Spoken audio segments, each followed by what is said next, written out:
1 Coríntios, capítulo 3, versículo 1 ao versículo 9.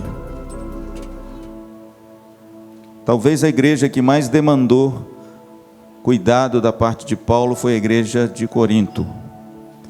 Eu falei aqui há 2 domingos atrás que a igreja de Corinto deu muito trabalho para o apóstolo Paulo. Não é à toa que Paulo escreveu 4 cartas a essa igreja. 2 cartas foram preservadas, estão aí na sua Bíblia, e 2 cartas se perderam. Foi a igreja onde o apóstolo Paulo mais labutou, numa das cidades mais difíceis de todo o Império Romano. Eu costumo dizer que se a igreja do Senhor Jesus floresce em Corinto, ela floresce em qualquer outro lugar. A cidade de Corinto era a joia da filosofia da época. A cidade de Atenas já tinha ficado ultrapassada na questão da filosofia há muito tempo. E a cidade de Corinto já tinha ganho uma visualidade grande, uma cidade imensa, capital da Acaia, e que tinha 14 escolas filosóficas, o centro cultural da cultura e da filosofia grega na Europa. Paulo, irmãos, fundou essa igreja na sua 2ª viagem missionária. Ele labutou nessa igreja por 1 ano e 8 meses. E muitos luminares da fé cristã no início da igreja pastoreou a igreja de Corinto. Por exemplo, Tito pastoreou a igreja de Corinto. Timóteo pastoreou a igreja de Corinto. Apolo pastoreou a igreja de Corinto e o apóstolo Paulo também. A igreja de Corinto, irmãos, era uma igreja que trazia no seu bojo, infelizmente, a cultura da cidade. Os homens eram orgulhosos, os homens tinham na filosofia a máxima da vida, e principalmente era uma cidade extremamente imoral. A imoralidade, a lascívia e os pecados sexuais estigmatizavam a tal ponto a cidade de Corinto, que um dos sinônimos de imoralidade era a cidade de Corinto. Corinto era um ambiente muito difícil, uma cidade cosmopolita, idólatra, cheia de faculdades, de filosofia, onde os homens eram extremamente dados aos prazeres carnais e ao orgulho do coração. E o apóstolo Paulo funda nessa cidade, irmãos, uma igreja admirável. Uma igreja que nos doou textos maravilhosos. Eu sempre digo isso: quanto mais a dificuldade, mais a joia do evangelho brilha alto. Eu fico imaginando se a igreja de Corinto não tivesse sido fundada por Paulo, você não teria, por exemplo, 1 Coríntios 13. Ainda que eu ande, ainda que eu fale a língua dos homens e dos anjos, nada serei. Se a gente não tivesse, irmãos, essas cartas no Novo Testamento, seria uma perda muito grande, porque as 2 cartas de Paulo aos Coríntios são uma joia preciosa, que fala sobre a vida da igreja e nos ajuda, como pastores e membros da igreja, a tratar de forma adequada a igreja do Senhor Jesus. O apóstolo Paulo, irmãos, quando ele escreve a sua primeira carta, ele escreve por causa de 7 problemas na igreja. Ele foi informado, capítulo 1, pelos da casa de Cloe, que tinha uma série de problemas na igreja de Corinto, e Paulo, quando escreve aos Coríntios, ele está na cidade de Éfeso. Não se esqueçam que Paulo permaneceu lá durante 3 anos, e de lá ele escreveu uma série de cartas, porque lá, depois da cidade de Antioquia, a cidade que enviou o apóstolo Paulo, ele tomou a cidade de Éfeso como seu quartel-general. E lá da cidade de Éfeso, ele escreve várias cartas, e uma delas é 1 Coríntios. Ele recebeu informações de pessoas que a igreja estava vivendo uma série de dificuldades. E ele então escreve a primeira carta aos Coríntios. A priori, Paulo quis colocar a casa em ordem, e ele elenca ponto por ponto nessa carta os problemas que a igreja enfrentava. E o primeiro grande problema que a igreja enfrentava, que Paulo abre a carta falando sobre ele, são as deploráveis divisões.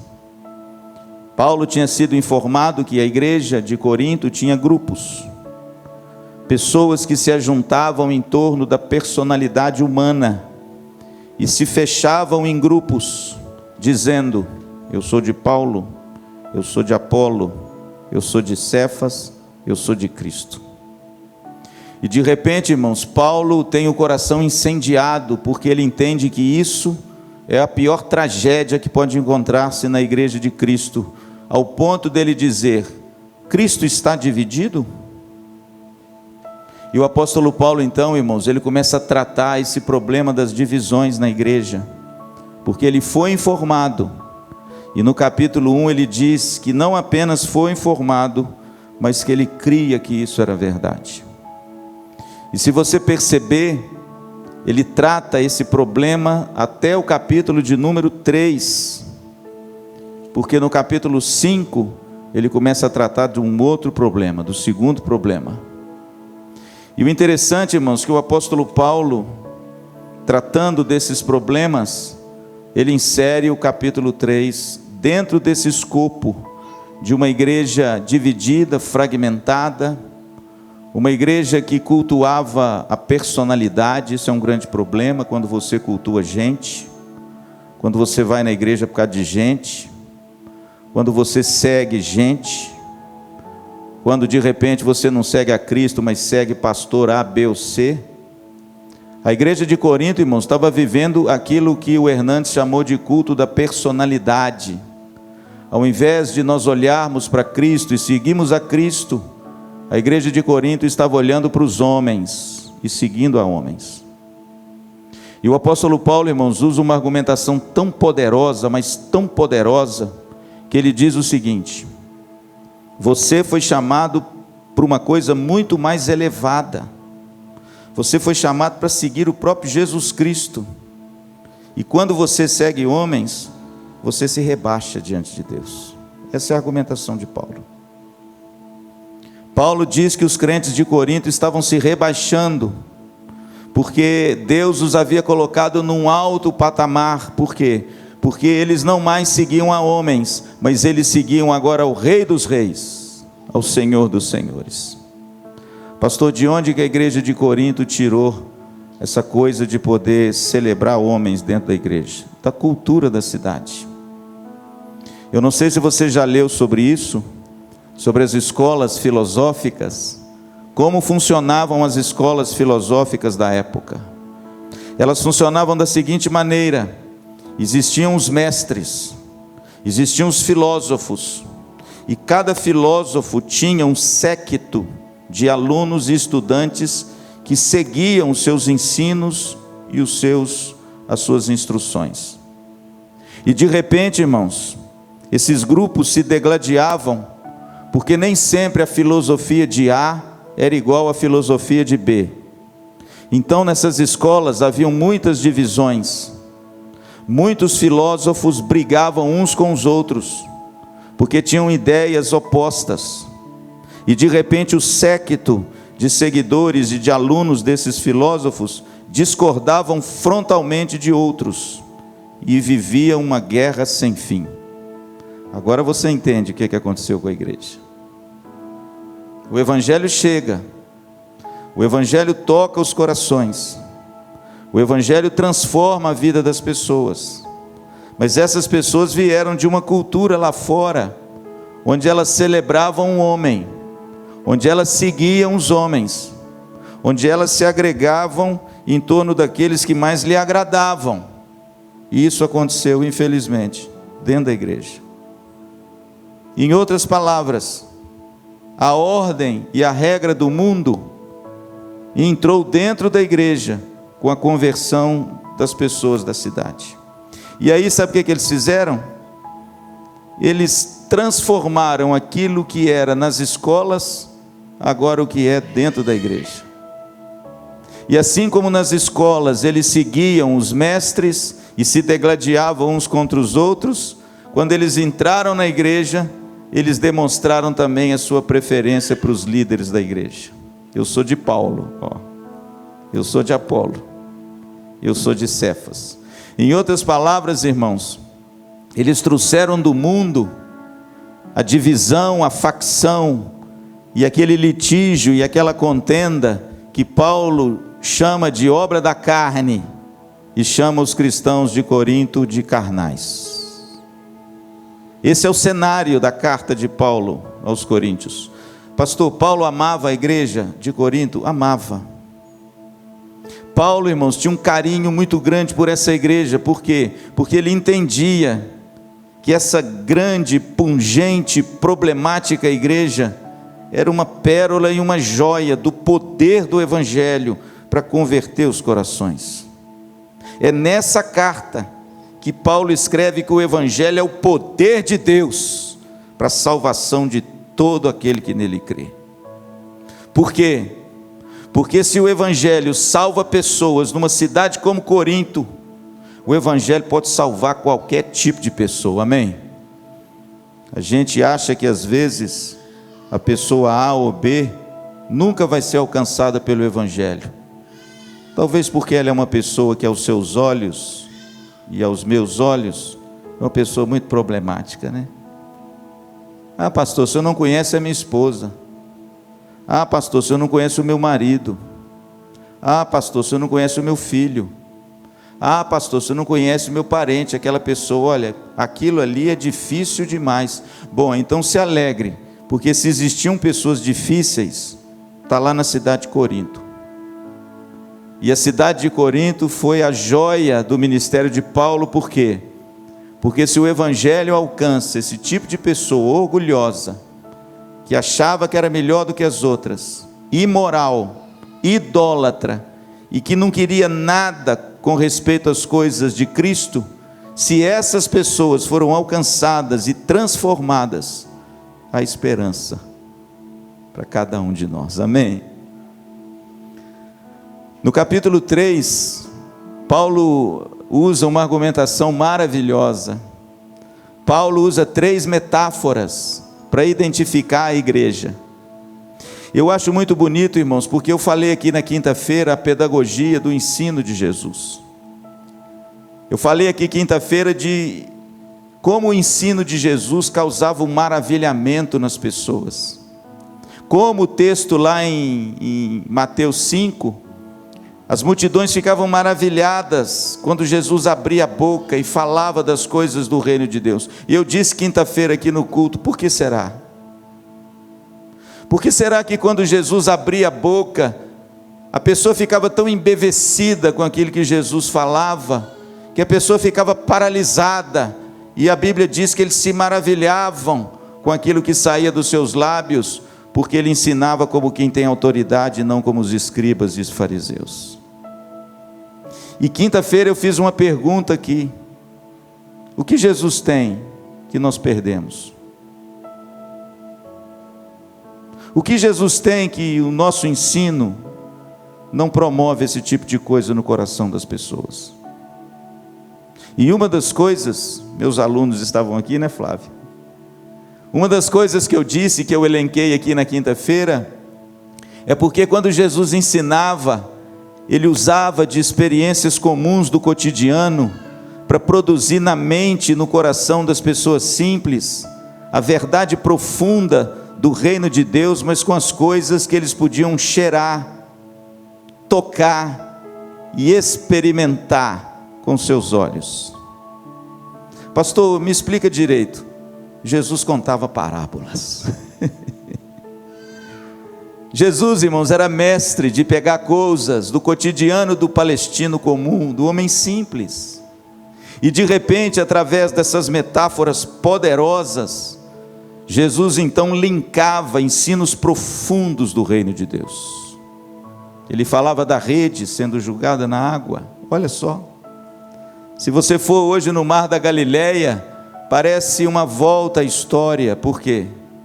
Porque até hoje, no século 21, na cidade lá de Cafarnaum, às margens do Mar da Galileia, os homens pescam como pescavam nos dias de Jesus. Até hoje eles lançam as suas redes, até hoje eles buscam os seus peixes, e Jesus usa esse tipo de figura. O homem da Palestina estava acostumado com os pardais, com a semente de mostarda, com os lírios do campo, com o semeador que saía a semear. A mulher palestina estava acostumada com o fermento de colocar no pão. E essas imagens, irmãos, simples, mas extremamente sensitivas e vigorosas, estavam no imaginário de todo homem e de toda mulher. E quando Jesus lançava, irmãos, esses ensinos poderosos do reino de Deus, ele utilizava de coisas comuns. As multidões se maravilhavam, porque aquilo que Jesus pregava, os pequeninos entendiam. Agora preste atenção, os pequeninos, mas os orgulhosos não. Aqueles que de repente achavam que detinham uma sabedoria elevada, esses não compreendiam. E aquilo que Jesus falava de forma tão simples, a Bíblia diz que confundia a sensibilidade dos doutos e dos eruditos. Por quê? Porque o Evangelho é para os pequeninos, é para os simples de coração. Aliás, bem-aventurados os humildes de coração, pois dos tais é o reino de Deus. E o interessante, irmãos, eu estou dizendo isso tudo por quê? Porque o apóstolo Paulo aprendeu com Jesus. Paulo foi quem mais usou imagens vigorosas de coisas do cotidiano, mas agora para instruir, para edificar, para arrazoar, para advertir, para exortar e para consolar a igreja de Jesus. E o capítulo 3 é um primor nisso. O apóstolo Paulo introduz aqui 3 imagens, 3 metáforas maravilhosas sobre a igreja de Jesus. Para quê, pastor? Para tratar com a igreja, e principalmente para tratar com o problema das divisões, do orgulho, da soberba, de pessoas que de repente estavam dentro da igreja de Corinto, mas não seguiam a Cristo, seguiam a homens. Veja aqui no capítulo 3, se você der uma olhadinha comigo, do versículo 1 ao versículo de número 4, o apóstolo Paulo usa a imagem da família de Deus. Paulo trata a igreja como se a igreja fosse a família de Deus. Deixa eu ler para vocês. Eu, porém, irmãos, não vos pude falar como a espirituais, e sim como a carnais, como a crianças em Cristo.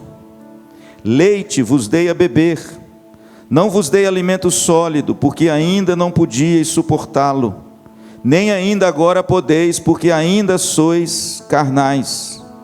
Porquanto, havendo entre vós ciúmes e contendas, não é assim que sois carnais e andais segundo o homem? Quando, pois, alguém diz, eu sou de Paulo, e outro, eu de Apolo, não é evidente que andais segundo os homens? Aqui está, irmãos, a imagem da igreja como uma família. Essa família é uma família ao redor de uma mesa, e essa família tem crianças.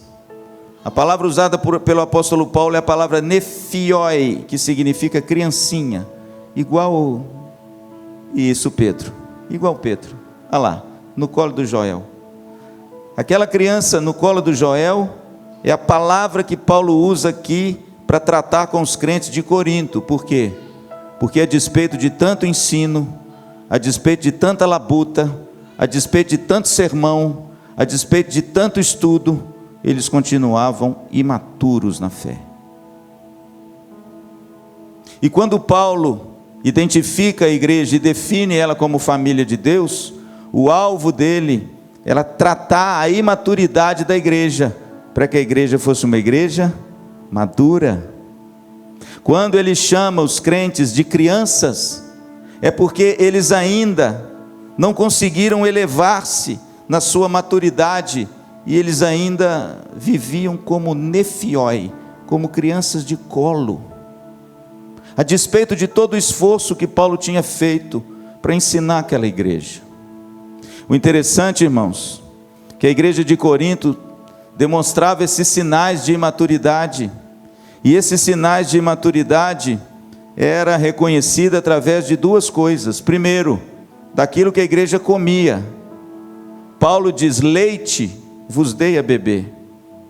porque vocês ainda não suportam um alimento sólido. Pastor, qual que é a metáfora de Paulo? É porque o bebê, ele não suporta uma coisa mais robusta. Você não dá uma feijoada para o Pedro. Você não dá um... Eu fiquei me lembrando da nossa reunião hoje dos homens. Uma costelada. Uma costela assada para um bebê.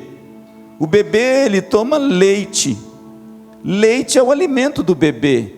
Mas Paulo usa aqui leite no sentido daqueles crentes que se esperavam que eles já estivessem tomando um alimento mais robusto, mas eles ainda estavam nos rudimentos da fé. Pode olhar o texto. Ele fala dos rudimentos da fé. Ele fala porque ele queria colocar algo mais sólido na igreja, mas a igreja não suportava. Por quê? Porque ainda sois, verso 2, carnais. Então veja, querido, que a primeira detecção que Paulo tinha desses crentes imaturos eram pela dieta. Deixa eu dizer uma coisa, querido, a vida cristã é uma vida rumo ao progresso, viu? O livro de Provérbios diz o seguinte: mas a vereda dos justos é como a luz da aurora, que vai brilhando mais e mais, até ser dia perfeito. Sabe qual é a imagem que Salomão usou? O amanhecer. A noite adentra, mas o sol começa a despontar. E ele diz que a vida cristã é como a luz da aurora, ou seja, antes nós éramos trevas, mas a luz despontou no nosso coração. Mas o sol, quando ele nasce no horizonte, seus raios são tênues, o seu calor é pouco, ele não ilumina tão bem. Mas o texto diz que a vereda dos justos é como a luz da aurora, vai brilhando mais e mais. Em outras palavras, há um progresso em direção a um ápice, a um alvo. Que alvo é esse? O sol do meio-dia.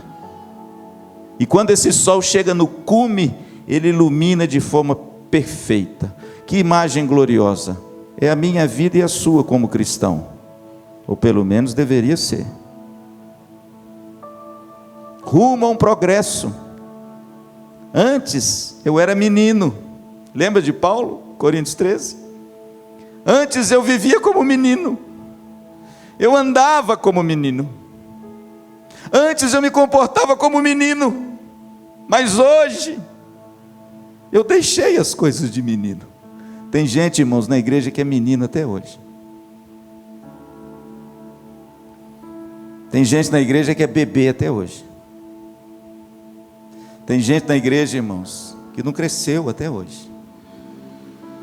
Pessoas imaturas.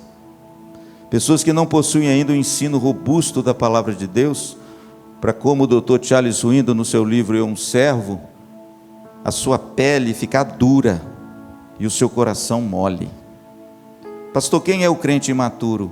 É aquele que vive exatamente o contrário disso. A sua pele é macia e o seu coração é muito duro. Qualquer coisinha ele estrila. Então o apóstolo Paulo, irmãos, ele fala para essa igreja de forma muito carinhosa, como pai.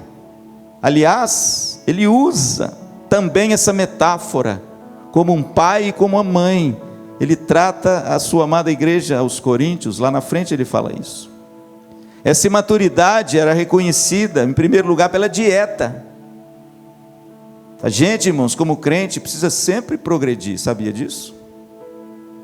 Progredir na fé, progredir no ensino, progredir nas boas obras, progredir tendo alimento cada vez mais sólido da parte de Deus. Para quê? Para minha pele ficar cada vez mais dura. Por quê? Porque os embates virão, as lutas virão, e eu preciso ter minha pele robusta. Para quê? Para que eu possa suportar os embates da vida e perseverar, mas o coração macio, para ser quebrantado diante de Deus e dos homens. O segundo sinal, irmãos, da imaturidade dessa igreja, o apóstolo Paulo elenca no verso 3: Porquanto, olha o que diz o texto: havendo entre vós ciúmes e contendas, não é assim que sois carnais e andais segundo o homem?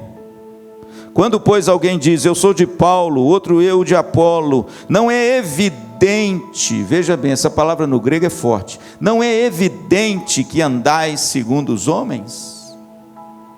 A segunda evidência, irmãos, da imaturidade dessa igreja é o seu comportamento, é a prática da fé. Veja que o apóstolo Paulo é muito inteligente. Ele fala que o primeiro problema da imaturidade dessa igreja é a doutrina da fé. É o que a igreja bebe doutrinariamente: leite. Não tinha avançado, não conhecia quase nada a respeito de Jesus e do Evangelho, estava tomando leite. E por causa disso, querido, vem a tragédia da segunda parte. A Bíblia diz que eram crentes cheios de ciúmes e contendas, que andavam segundo a carne e ficavam aplaudindo e seguindo homens. Veja, querido, que a segunda evidência dessa imaturidade, versículo 3 e 4, é a prática da fé, é a conduta.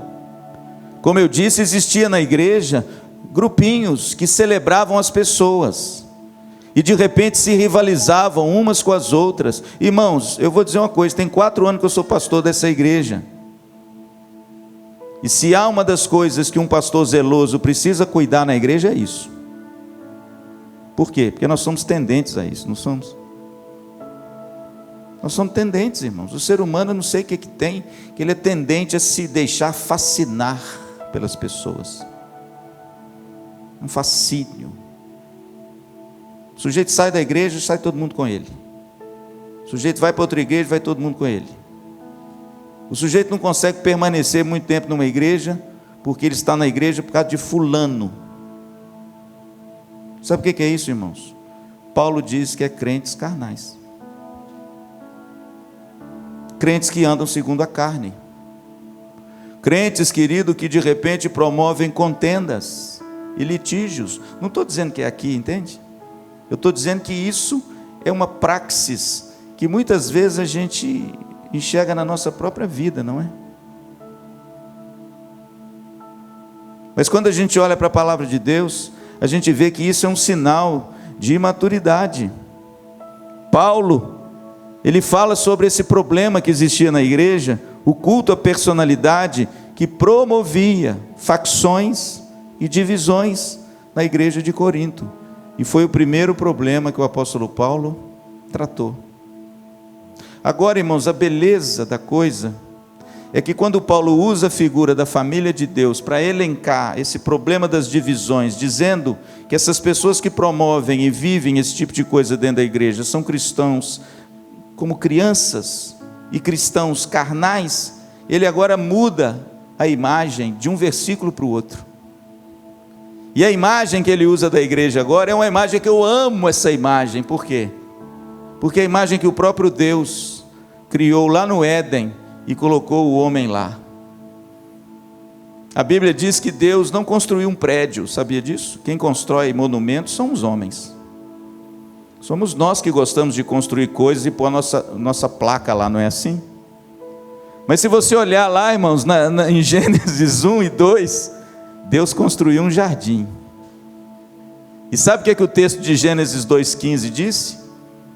Que ele criou o homem, e ele colocou o jardim, e ele colocou o homem no jardim, para cultivar e guardar. Em outras palavras, irmãos, na essência do nosso chamado e da nossa antropologia, criados à imagem e semelhança de Deus, todos nós somos jardineiros. Você é um jardineiro. Você foi criado, querido, para viver no grande jardim que Deus plantou. E Ele espera que você faça florescer esse jardim, frutificar esse jardim, para a glória do nome dEle. Veja, querido, que Jesus usou muito essa figura. Eis que o semeador saiu a semear. Ele usou muito essa figura agrícola que o pastor Luciano, modéstia à parte, entende um pouquinho, porque aliás eu me formei nisso também. Jesus usou muito a figura do jardim e da lavoura. E o apóstolo Paulo, mais uma vez, ele toma emprestado essa metáfora de Jesus. Veja, querido, que a partir do versículo de número 5, o apóstolo Paulo muda a imagem. A igreja não é mais a família de Deus, a igreja agora é a lavoura de Deus. Olha que bonito. Essa segunda imagem, irmãos, também diz respeito a algo que o apóstolo Paulo quer tratar. O que, pastor? Se primeiramente a imagem da família de Deus, Paulo quer tratar da imaturidade, ou seja, Paulo quer uma igreja madura, gente. O apóstolo João, na sua carta, diz assim: não tenho maior alegria do que essa, a de ver que os meus filhos andam na verdade. Eu louvo a Deus, irmão, sabe por quê? Porque a maturidade cristã, ela vem com essa busca, com esse ensino, com esse desejo de você beber e querer beber cada vez mais as sorvos largos dessa fonte gloriosa, cristalina de Jesus Cristo. Há muito mais em Jesus Cristo, irmãos, do que nós temos. Há muito mais de Deus, irmãos, do que você hoje vive. Mas muitas vezes nós somos como crianças de colo. Queremos só o leite e a gente acha que está bom. A imagem da família de Deus trata da necessidade de uma igreja madura, uma igreja que celebra a Cristo, uma igreja que se une em cooperação em torno de algo muito maior do que uma personalidade humana, a personalidade inigualável de Jesus Cristo. Mas o apóstolo Paulo agora usa uma outra figura, verso de número 6. Eu plantei, Apolo regou, mas o crescimento veio de Deus. De modo que nem o que planta é alguma coisa, nem o que rega, mas Deus que dá o crescimento. Ora, o que planta e o que rega são um, e cada um receberá o seu galardão segundo o seu próprio trabalho, porque de Deus somos cooperadores, lavoura de Deus sois vós. Veja, querido, como Paulo, de forma inteligente, ele muda a metáfora. Antes, família, ao redor de uma mesa, com bebê e leitinho. Agora Paulo vê a igreja como uma lavoura. Por quê? Não sei quem é fazendeiro aqui. Aliás, nós temos um fazendeiro aqui. Mas não sei quem é um agricultor aqui. Tem algum agricultor aqui? Que planta soja, planta milho, planta alguma coisa? Não. O pastor Luciano já trabalhou com isso muitos anos na vida dele.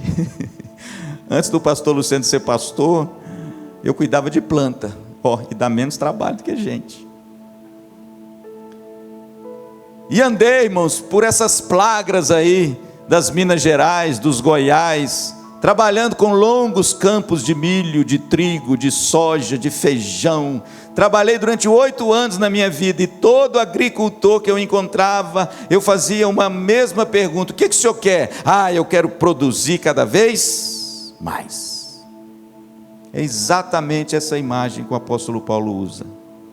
A imagem da lavoura de Deus, o alvo é a frutificação, é a produção de fruto. Em outras palavras, a igreja de Corinto, por causa das divisões, ela não estava produzindo fruto para Deus. E ele introduz agora a imagem da lavoura. A igreja, irmãos, deixa eu dizer uma coisa para você, é o jardim que Deus plantou, amém? Esse jardim maravilhoso, de flores tão diferentes. A igreja é essa bênção grande, é esse jardim maravilhoso que Deus plantou, e Ele espera que eu e você façamos florescê-lo e produzir fruto para a glória de Deus, amém? A Bíblia diz, irmãos, que Paulo agora trata do cultivo desse jardim, e eu gosto porque lá em Gênesis 2,15, como eu disse, a Bíblia diz que Deus colocou o homem no jardim para cultivar e guardar. Como é que nós devemos cultivar esse solo precioso da igreja de Jesus, para que ela produza fruto? É isso que Paulo diz aqui. Veja, irmãos, como esse homem é inteligente, que a palavra de Deus é linda demais. A figura da família trata da imaturidade. A figura da lavoura trata da produção de fruto. É como se Paulo dissesse o seguinte: crente imaturo não produz fruto. É por isso, irmãos, que a gente tem que crescer. É por isso que a gente tem que sorver mais e mais essa vida gloriosa que nós temos em Cristo e na palavra de Deus, para que a gente agora possa produzir fruto. Pastor, como é que uma igreja produz fruto nesse jardim de Deus? Primeiro, veja bem, Paulo fala da diversidade de dons e ministérios na igreja. Verso 6: eu plantei, Apolo regou, mas o crescimento veio de Deus. Isso é uma bênção, irmão, sabe por quê? Porque assim como o cultivo de qualquer planta, de qualquer fruta, de qualquer grande cultura, requer vários cuidados, requer várias práticas, para que essa cultura possa produzir fruto, a igreja também precisa de dons e ministérios para cumprir sua missão.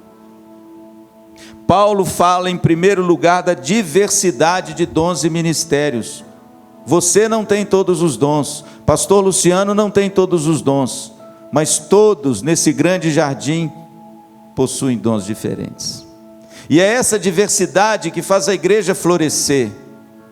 Assim como o cultivo de uma grande cultura, eu preciso colocar o arado na terra, gradear a terra, colocar calcário na terra, semear a semente, fazer o adubo, colocar uma adubação de cobertura, herbicida contra ervas daninhas, adubação depois de reposição, e cuidar dessa planta até que ela possa produzir. O apóstolo Paulo diz assim: eu plantei, mas Apolo regou. Somos diferentes, temos dons diferentes, a diversidade de dons e ministérios, e é isso que faz a igreja florescer, amém? É isso que faz a igreja frutificar, quando você com o seu dom, coloca a mão na terra para cultivá-la, para sair daí um belo e precioso fruto. Mas tem muita gente que só quer continuar com os braços cruzados. Tem muita gente, querido, que só quer ver o fruto aparecer, mas não quer participar do cultivo. Em primeiro lugar, veja bem, Paulo trata da diversidade de dons. Em segundo, Paulo fala como esses dons são interdependentes um do outro. Por quê? Porque se você, por exemplo, meter uma grade pesada no seu terreno e plantar, não nasce uma semente. Não sei se você sabe disso.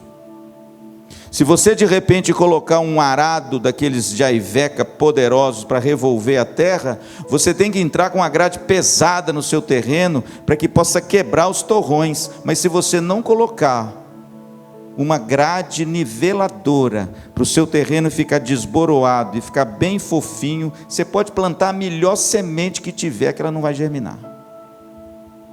Sabe o que significa isso na mente do apóstolo Paulo? Se esses ministérios e esses dons na igreja não estiverem trabalhando de forma cooperativa uns com os outros, a colheita é prejudicada. Tem muita gente, irmãos, que põe a culpa em tudo na igreja no pastor. Tudo é culpa do pastor. Se qualquer coisa vai mal na igreja, a culpa é do pastor. E em certa feita, esse é o ônus que os pastores carregam. Eles são os anjos da igreja, o responsável para a igreja. Agora preste atenção, ele não é responsável por tudo na igreja. É por isso que Paulo diz: eu plantei, Apolo regou. Sabe o que significa isso? Os dons e os ministérios precisam trabalhar numa interdependência e cooperação maravilhosa, um não se achando melhor do que o outro, porque todos eles são importantes para a produção do fruto lá na frente. O arado que revolve a terra de forma robusta é tão importante quanto a grade leve que pulveriza para você poder depois julgar a semente. E o arado é tão importante como a plantadeira, que começa a sulcar a terra, julgar a semente e pôr o adubo. e tão importante como a adubação de cobertura depois para fortalecer a planta, e tão importante como um sistema bonito de irrigação para colocar água nessa planta e ela nascer robusta. Agora, quando tem um problema na igreja, é o pastor. Mas muitas vezes o nosso cultivo pessoal tem sido negligenciado. Veja, querido, que Paulo é muito inteligente. Ele fala dessa interdependência dos dons e ministérios. Eu plantei, Apolo regou, mas o crescimento veio de Deus. Em outras palavras, de Deus nós somos cooperadores. É isso que ele diz aí. Nós cooperamos para que Deus colha os bons frutos. E final de ano é bom para a gente falar nisso, né? Cooperando uns com os outros, a gente colhe o bom fruto. E a igreja frutifica para a glória de Deus. Paulo trata da presença de vários dons na igreja. Paulo trata da interdependência dos dons. E Paulo trata também da humildade, pelo qual cada um tem que servir a igreja. No versículo 5 ele diz assim: quem é Apolo? Quem é Paulo? Servos, por meio de quem crestes, e isto conforme o Senhor concedeu a cada um. Veja, irmãos, como Paulo é inteligente. Sabe o que ele quer evitar? Ele quer evitar alguém se achar melhor do que o outro. Por quê? Porque na igreja tinha gente assim, se achava melhor. Aí ele diz assim: quem é Paulo? Quem é Apolo? Todos nós somos servos, por meio do qual nós pregamos o evangelho, e vocês creram. Mas nós somos servos. Veja que no verso 7 também ele fala sobre isso. De modo que nem o que planta é alguma coisa, nem o que rega, mas Deus que dá o crescimento. Irmãos, é isso aí mesmo, olha. A gente não tem motivo para se orgulhar, não. Tem gente aí que está se achando bom demais. Nem o que planta, nem o que rega é alguma coisa. Por quê, irmãos? Porque é Deus que dá o crescimento. A gente faz é para Ele, a gente faz é para a glória dEle, a gente faz para que o nome dEle seja celebrado, a gente faz para que os frutos de Deus floresçam na vida da igreja, e não que eu floresça, ou que você floresça, ou apareça. Veja, querido, que Paulo trata com muita beleza a humildade do serviço. Ele mesmo diz assim: quem é Paulo? Ou seja, quem sou eu, irmão? Não sou ninguém. Sou um servo que serve a igreja, e através do meu serviço eu prego o evangelho e vocês creem em Jesus, mas eu sou um servo, eu não sou ninguém melhor do que os outros. Humildade no serviço, sabendo, irmãos, que o crescimento ele vem de Deus, mas olha, o trabalho vem de nós, amém? Tudo que vier às tuas mãos para fazer, lembra disso lá? Faça conforme as tuas forças. Sabe o que significa isso, irmãos? Tem troço aí que é você, hein? Tem coisa na igreja, irmãos, que é com você. É o dom que Deus te deu, e Ele espera que você ponha a mão no arado e não olhe para trás. Por quê? Porque é isso que Deus nos chamou, para trabalhar na sua seara, para trabalhar com o seu jardim e colher frutos robustos para a glória de Deus. Mas o crescimento vem, amém. E quando a gente trabalha com dedicação e zelo, com humildade no coração e fazendo para o Senhor, a colheita vem, amém. Lembra da igreja primitiva lá, meu jovem? Lembra lá de Atos 2, 42 a 46? E perseveravam, blá blá blá, blá blá blá, blá blá blá. Eu acho que é o texto mais conhecido dos crentes, né? Aí no final lá de tudo, depois de tudo que os crentes faziam de forma tão bonita, e partia pão, e dividia, e ia na casa, e orava, e pregava. Enquanto isso, o que diz o texto? Acrescentava-lhes o Senhor dia a dia os que iam sendo salvos. Sabe o que significa isso? Eu vou fazer essa igreja florescer, sabe por quê? E frutificar, porque ela está cumprindo o meu chamado. E se a igreja cumpre o meu chamado, eu mando mais gente para ela. Sabe por quê? Porque mais gente está cuidando para florescer a igreja. E eu mando mais gente para ela. Agora, irmãos, quando você cruza os braços, é tragédia. Viu? Tragédia. Aí não tem jeito, irmãos, de ver resultado. Porque o crescimento veio de Deus. Mas cultivar o jardim é sua responsabilidade. E finalmente, para terminar, em primeiro lugar, então, vamos lá. Paulo trata da diversidade de dons e ministérios. Está lá no verso 6. Segundo, Paulo trata da interdependência desses dons. A gente precisa sempre trabalhar unido, cada qual no seu quadrado, e a gente cooperar uns com os outros, para que pela graça de Deus, esse jardim floresça de forma bela e maravilhosa para Cristo. Terceiro lugar, Paulo fala da humildade com que cada um deve trabalhar. Quem é Paulo? Quem é Apolo? Eu sou apenas um servo, por meio de qual Deus usa para sujar as mãos na terra, a terra da igreja de Jesus. E em último lugar, ele tinha que falar nisso, né? Da recompensa. Olha que bonito. Recompensa. Ele termina falando da recompensa. Olha o versículo de número 8. Ora, o que planta e o que rega são um. Isso aqui ele está dizendo o seguinte: não tem ninguém melhor do que o outro. Entende? O que planta e o que rega são um. Ou seja, dons diferentes, mas servindo a mesma causa. Dons diferentes, mas com o mesmo propósito. Pessoas diferentes, mas buscando a mesma coisa. Nem o que planta e o que rega são um. Mas olha o que diz agora. E cada um receberá o seu galardão, segundo o seu próprio trabalho. O interessante, irmãos, que Paulo termina esse belíssimo texto da lavoura dizendo o seguinte: assim como um agricultor, depois que ele trabalha, cultiva o solo, depois que ele lança a semente, trata da plantinha, aduba, põe água e trata do cultivo em todas as áreas e práticas dessa planta, ele pode esperar, porque o fruto vai aparecer. E aí ele diz que todos receberão. É bonito, não é? Sabe por quê? Porque pode ser um trabalho tão diferente do outro, mas todos receberão o galardão. Sabe o que significa isso, irmãos? Que na igreja não tem coisa mais importante que outra não, viu? Todo serviço para o Senhor é importante, amém? E ele fala isso aqui, olha, cada um receberá o seu galardão. Você sabe na Bíblia que galardão é a palavra grega para recompensa.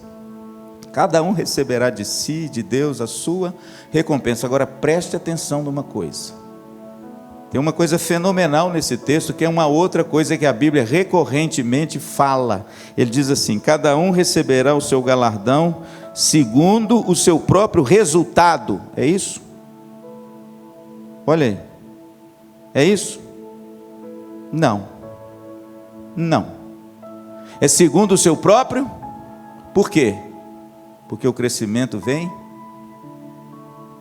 Pastor, por que Paulo diz que cada um receberá o galardão segundo o seu trabalho? Primeiro, quando nós trabalhamos para o Senhor, nós não trabalhamos visando um resultado.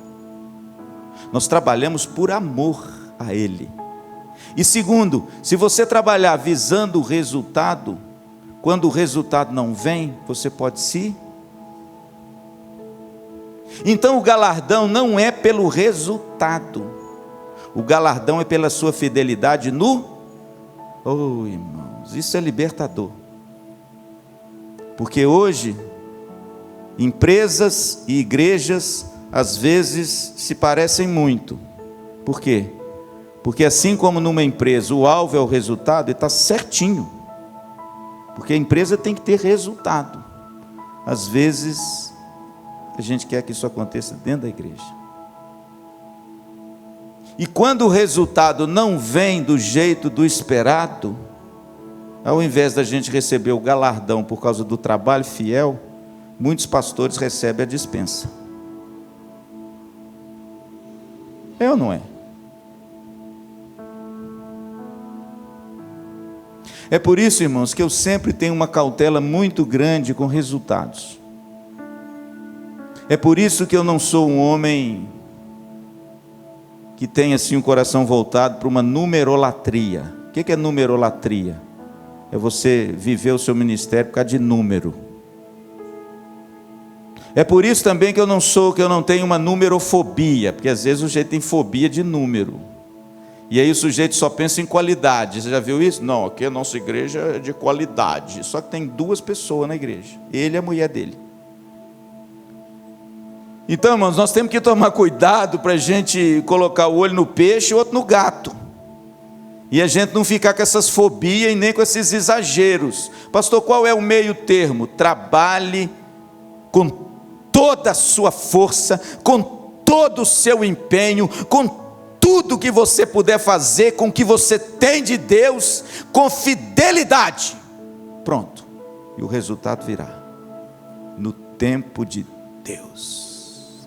Amém? Isso é profundamente libertador, sabe por quê? Porque tem gente choramingando na igreja assim, pastor, eu trabalhei tanto, não tenho resultado, pastor. Falei, minha santa, fique em paz. Se você foi fiel, se você trabalhou com afinco, se você se dedicou, deixe o resultado com Deus e no tempo de Deus. Por quê? Porque Ele vai recompensar o quê? O seu trabalho, gente. Olha o que está escrito no texto: ergon, esforço, a palavra no original. Ele vai recompensar o seu esforço. Então, irmãos, a lavoura de Deus, Paulo espera que a igreja floresça, dê fruto, para a glória de Deus. E para dar fruto, irmãos, cada um cumpre o seu papel, amém? Cada um trabalhe naquilo que Deus chamou com afinco, esperando os resultados das mãos competentes de Deus. Porque quem somos nós para produzir resultado para Deus, irmãos? É Ele que dá o crescimento, é Ele que faz esse jardim florescer. Mas quem que cultiva o jardim? Vamos repetir? Quem cultiva o jardim? Repete comigo. Quem cultiva o jardim? Sou eu. Tem jeito de você falar isso? Quem cultiva o jardim? Somos nós, irmãos. E se você espera que ele floresça, cultive. E qualquer cultivo que você colocar lá, você receberá o seu galardão. Pastor, quer dizer que eu não preciso assim, largar meu emprego para poder servir a igreja? Não. Pastor, quer dizer que eu não preciso assim, entrar para o seminário? Não. Pastor, quer dizer que eu não preciso assim, me dedicar 10 horas por dia da igreja? Não. Jesus disse: se você der um copo d'água, a um pequenino, você jamais perderá o seu galardão. Está vendo? Coisa simples, coisa que todo mundo pode fazer. Semear nesse grande jardim de Deus, e que Ele espera que eu e você o façamos florescer, amém? Pastor, e o restante desse sermão? Está 2 domingos atrás. As marcas de um prudente construtor. Está lá no nosso canal do YouTube, o restante dos versículos, onde Paulo muda de novo a figura. Qual é a figura agora? O edifício de Deus. Olha que bonito. Família de Deus, versículo de 1 a 4. Lavoura de Deus, versículo de 5 a 9. Edifício de Deus, versículo 10 a 17. E ele termina, irmãos, com o propósito firme no coração daquela igreja. Amém?